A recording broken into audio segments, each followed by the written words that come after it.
ককবরক ভাষার পরীক্ষায় রোমান হরফে লেখার বিষয়ে বিভিন্ন রাজনৈতিক দল থেকে শুরু করে ছাত্র সংগঠন বহু জলঘোলা করেছে।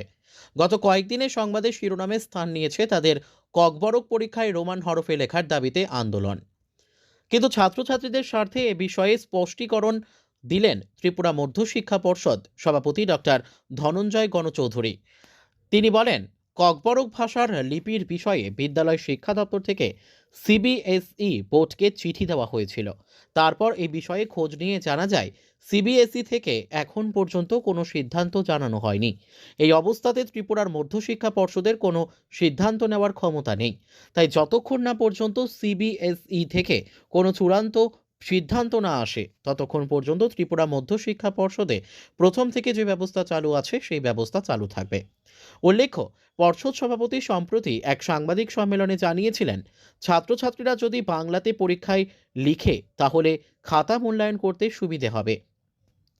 পর্ষদ সভাপতির এই বক্তব্যের পর সাংবাদিক সম্মেলন সহ পর্ষদের অফিসের সামনে বিক্ষোভ কর্মসূচি ও সংগঠিত করেছে কিছু রাজনৈতিক দল।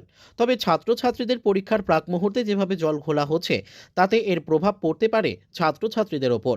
তাহলে ছাত্রছাত্রীদের জীবন নিয়ে খেলা হবে। তাই প্রশাসনিক কাজে ইতিমধ্যেই হস্তক্ষেপ না করে ছাত্রছাত্রীদের ভবিষ্যতের কথা চিন্তা করা প্রয়োজন। গতকাল কিছু প্রেস মিডিয়াতে আমার কিছু বক্তব্য প্রকাশিত হয়েছে। এ ব্যাপারে আমি কিছু ক্লারিফিকেশন দিতে চাই। আমি যা বলতে চেয়েছি তা হচ্ছে, ককবরক ভাষার লিপির ব্যাপারে স্কুল এডুকেশন ডিপার্টমেন্ট থেকে সিবিএসইতে চিঠি দেওয়া হয়েছে।